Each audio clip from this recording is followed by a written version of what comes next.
올라, 안녕하세요. 저희는 모파랑 28기 김예은, 정윤지입니다. 윤지님 혹시 칠레 하면 무엇이 가장 먼저 떠오르시나요?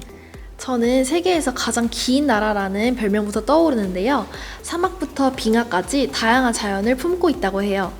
게다가 칠레는 우리나라와 FTA를 처음으로 체결한 나라로 경제와 외교 방면으로도 아주 특별한 파트너이기도 합니다.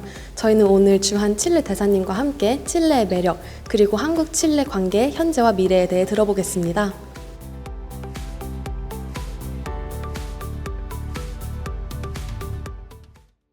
Your Excellency, we appreciate you taking the time to speak with us today. To start, would you give us a brief introduction of yourself? Thank you very much for coming to the embassy and for this opportunity to talk a bit about my country, Chile. I'm Mathias Francke, the ambassador of Chile to the Republic of Korea since July 2022, actually 4 years exactly on Sunday here in Korea. So happy to have a conversation with you. I understand this is a program under the Ministry of Foreign Affairs of Korea. So I think it's a very good channel to show what Chile and Korea have been doing together and what we plan to do in the future together. So thank you very much for the interview. Koreans and Chile, we share some historical experiences, very similar. We share important values like democracy, like human rights, like the respect of the rule of law. Also, our citizens, Koreans and Chile, also very conservative people in general. The value of family is very important both in Chile and Korea. So I think that has a lot of similarities, and it's a very good ground to build a good relationship based on trust and based on this shared principle. So that's why I prefer to talk about the similarities more than the differences between Korea and Chile.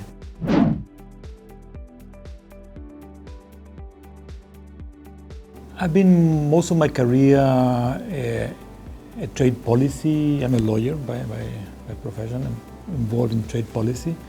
I've worked in WTO, as you said, in APEC issues, also bilateral issues. As in each negotiation, you have to prepare yourself very well. Unforeseen circumstances in that process, it's very rare. I mean, because you sort of know how the process may go. So in that context, there are no big circumstances that may change the game. Now, there are external circumstances, yes, of course, and those sometimes change completely the dynamic of a negotiation. The COVID pandemic is an important example of how negotiations that were taking place in different areas, trade or human rights or whatever, were completely disrupted by the pandemic. And what came afterwards, the way how to negotiate online and not person to person, also changed the dynamics. A change of government in a country, of course, changed also the dynamic of negotiation. You are negotiating with a certain country with certain views, and if you don't finish the negotiation, usually you continue negotiating with the new government. But that means a completely different strategy. In 2019 was Chile's APEC year. Last year was Korea's year. In 2019 was Chile's year. I was in charge of the process. I was the chair of the senior officials of all the economies. So every time you reach a consensus on a ministerial declaration, every time you finish positively a meeting, those are very important moments in the process, not throughout the year. It's a very pali-pali process, many meetings, very fast. So it's very rewarding when you finish one of the stages in the process towards the final end. So in that sense, having ministerial declarations agreed by consensus by all the 21 economies of APEC, it's very rewarding. And since I was leading the process, that's very rewarding personally. Now, if we go to WTO, one example, multilateral processes are always very slow. I was in charge, was chair of the negotiation on investment facilitation. This was a very important negotiation. Chile was chairing that. One of the big successes was that we were able to finalize a text with all the proposal members, and that was a turning point in the negotiation. So for being there, participating there is very, very important, and of course very satisfactory for one to be part of the process.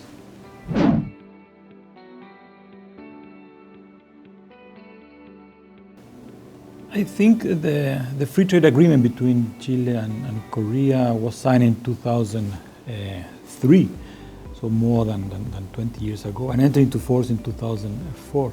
It was the first free trade agreement for Korea. It was the first free trade agreement for Chile in the Pacific, in the Asia Pacific, with two countries that are very far away, very separate geographically, and what we produce is completely different to what Korea produces. So that makes the negotiation very different. So it was a very important decision taken by both countries. After the entry into force of the agreement, our trade, what we sell to Korea and what Korea sells us, boomed. In less than 2 years, it had doubled the numbers. And by 2007, I mean, in less than 4 years, the trade between Korea and Chile reached more than $7 billion.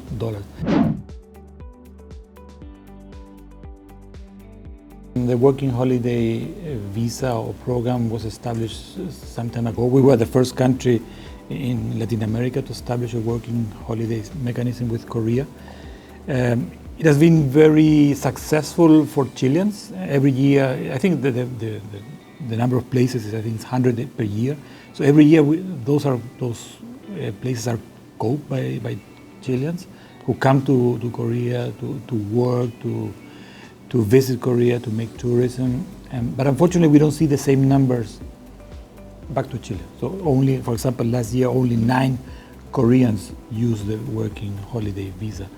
And we need to work into that. We need to look the reasons for that.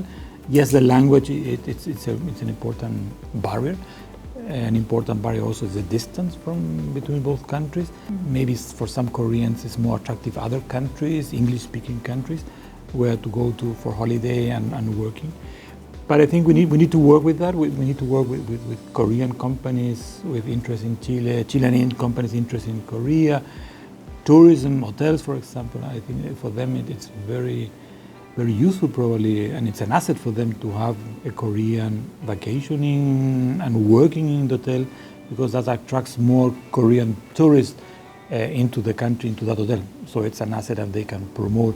We have somebody who speaks Korean in our hotel, or in our company, or in our whatever service provider.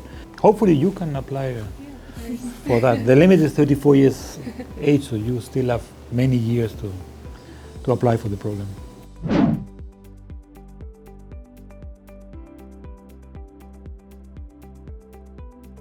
Thank you for the question. I guess it's a very important part of our work here at the embassy, what we call regional diplomacy, not try to reach people, universities, government, business outside of the capitals. I mean, we are doing this everywhere in the world, or more or less.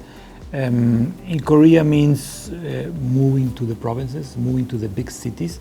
For example, Ulsan, we went with the Minister of Energy already 3 years ago. And we met with the people from the port of Ulsan, with the mayor of Ulsan, because Ulsan is trying to become a big and important hub on green hydrogen, and we want to be an actor there. So knowing the local realities, knowing the local needs and challenges, I think it's very important.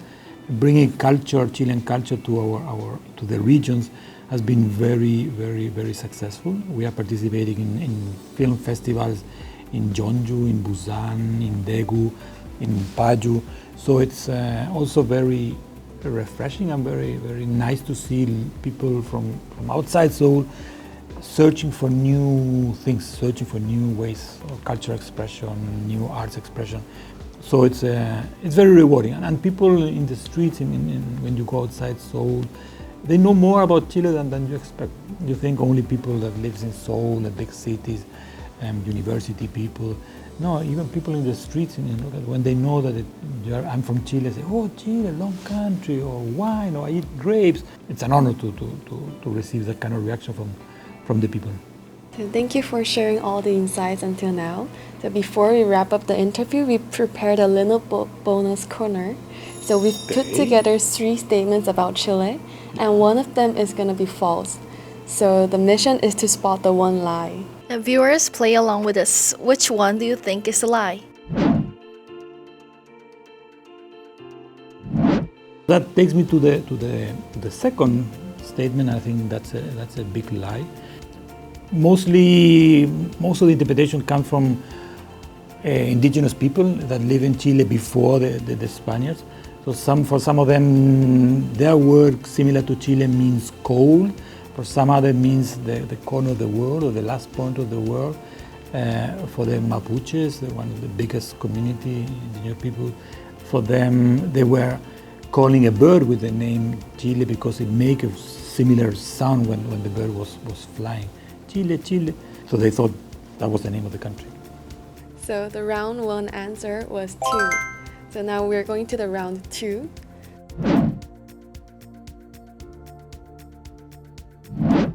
The Ring of Fire, yes, we are a very active country, both in earthquakes as well as volcanoes. Both of them are usually linked together. You mentioned the 2010 earthquakes. The biggest earthquake in the history of the planet, at least the registered history, was in Valdivia in the south of Chile. That was 9.5, much bigger than the 8.8 that struck the central area of Chile. They are very tragic, of course. I mean, they cause a lot of damage, including human lives. But that also moved the country to have very strict construction codes. So buildings in Chile are built under very strict construction codes, very similar to Japan, for example. So you don't, even if you have a big earthquake, you don't see too many buildings falling. It's number 2. That's the one that is not correct. Right, you got 2 rounds right. So finally, the final round. Number 2, of course. I mean, I've been drinking wine for more than 30 years, Chilean wine. So we must have been producing wine for more than 30 years. Actually, there are signs that wine was being produced in Chile even before the Spaniards. Actually, one of the most famous Chilean wine in Korea, it's 1865. There's a number related to golfers. That's why it's so famous in Korea. But 1865 was the year of the establishment of this particular vineyard. So again, another clear example that we have been producing wine much before that. So you got all 3 correct. We learned so much about Chile just from going through the quiz ourselves. So to conclude, do you have any message you would like to share with the Korean or Chilean audience who will be watching this video?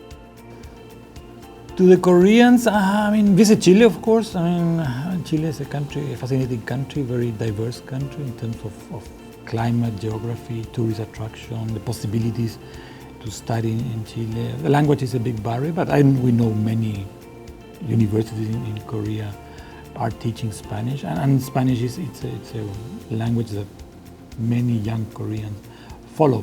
So I think that's a big opportunity for young Koreans to go and visit Chile. The working holiday visa that we mentioned before, it's a good opportunity to go there for 1 year and work and study and walk around the country and know more about the country.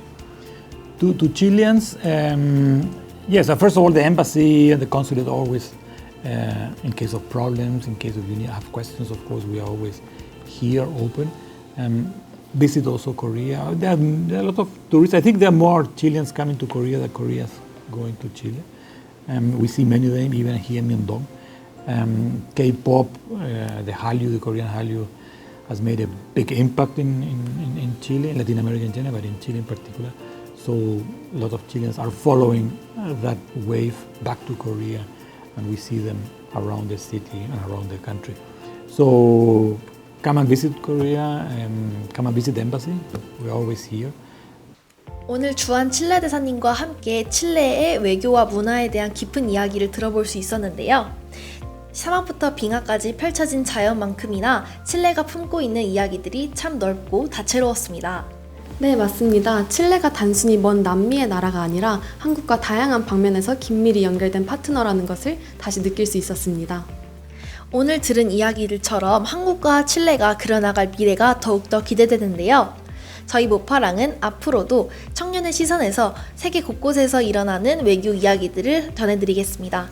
지금까지 모파랑 28기 정윤지, 김예은이었습니다. 감사합니다. 그라시아스.